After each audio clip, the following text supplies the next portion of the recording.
it. So yes, there are Somalis who will complain and say, you know, how dare you, you're a woman, you're not supposed to be showing your face in public, or how dare you sing like that with such a nice voice? You should only read Quran in that voice, and never say anything else. And so, but and then you hear stories about other young people will get in touch with you and say, you know, I don't even speak Somali, but I understand what you're saying, and you made me proud, and thank you so much. So you know, anybody who wants to. There's a Somali mahmah that says, "Nindu banqatil ilaq dalbi." You know, you put yourself out there. I mean, you have to have a thick skin. You know, and so.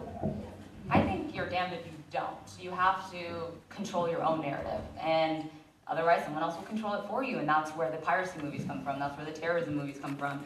And you don't want to associate. You know what I mean? Like you don't want the connotation Somali to be terrorists. So. I think you have to go out there and explain to people that there is no single narrative.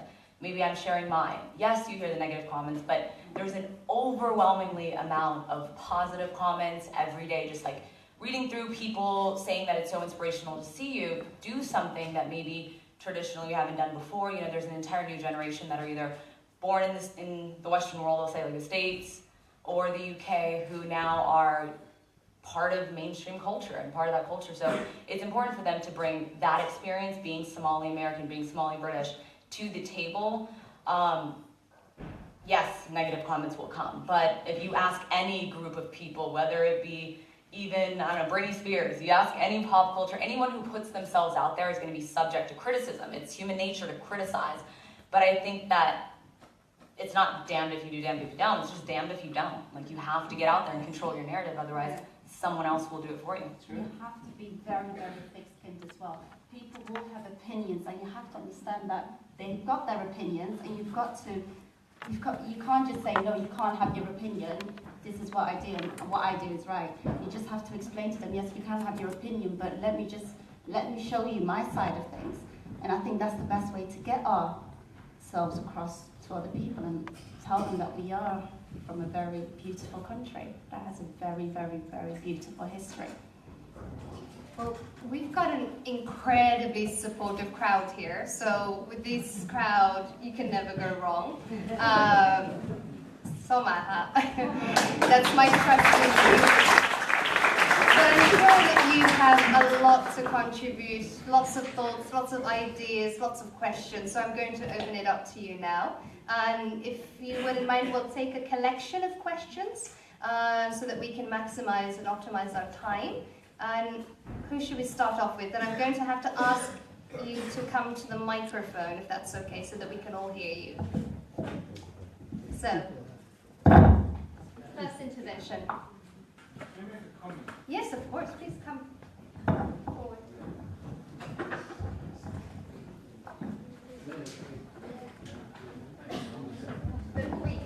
Yeah, very brief, sorry. It's just something Kauser said. You said you get to choose the people you interview, right? And the stories you do. And I remember it was a few years ago when I was in journalism school, in the introduction class, the professor asked a question, and it stuck with me to this day. It said, can journalism ever be objective, right? And all of us were focused on what you're doing after you've chosen the story. And we're like, you know, the people she's interviewing, the story she's doing, and what you don't realize is objectivity happens even before, because you chose the people you want to interview, the stories you want to cover. That in itself tells you, you know, are you objective or not? And for you saying that, it stuck with me, and I just had to make your comment, so thank you. That's a great point you brought up. Sorry, real quick, that's a great point you brought up, because everyone has implicit bias. So you try to stay as objective as you can, but we all have our biases. But again, that's why you want people with different experiences who see things through a different lens to be at the table, because it's not even about how we cover stories, it's how we select stories to begin with. So you're right, it's a great point you brought up that, you know, I pick and choose who I want to interview and how I cover the story, but from the beginning, I choose the story and I fight for it to make sure that it's covered to begin with. So. If I can add something to that, when I was working for Voice of America, I had to cover a story about this young Somali girl who was stoned to death by Al-Shabaab. And I remember when the stringer, the journalist, the reporter who was reporting the story from Kismayo, when she called and told us this story, and I had to actually interview her. I was literally shaking. You know, this 15-year-old girl was raped, and then she went to the authority. That's what authorities, which was Al-Shabaab at the time. This is 2008, and she was made an example. She was brought to public, you know, in the middle of the city, and was actually stoned to death. And so I had the chance to be able to interview the head of Al-Shabaab in Kismayo at the time. And I was just so mad. And I was, on the one hand, I mean, I was trying to remain objective. But, you know, it's very, very hard sometimes, you know, very, very hard because, you know, there are certain things that no matter how hard you try to, that make it very, very difficult for you to, you know, remain objective. And so, I mean, you're right. You try to do your best, but we all have our own biases. Maybe one thing. You know, that story, I'll tell you a funny story about that. About 3 years ago, I wrote a play for that, about her story, because I wanted to highlight the horrors. Yeah, Aisha. And I went to this big theatre company, huge, I'm not going to name it. So, and we wrote it, and we want to make it very kind of passionate, but also kind of tell the story how the Somali people at that day in that stadium fought against, tried to stop her, like the Al-Shabaab from killing her.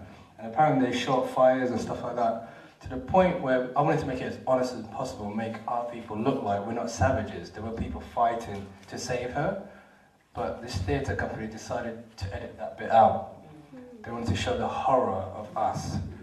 So I ripped up the contract. I was like, I'm not doing that, you know, and it's a bit of a shame that we can never show that truth, you know. It has to be watered down into their own way.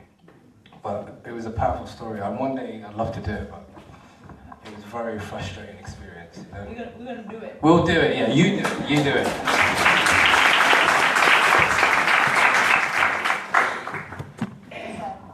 I think that has got you fired up. Yes. I can be louder. Assalamu alaikum. Firstly, thanks to each and every one of you for what you do.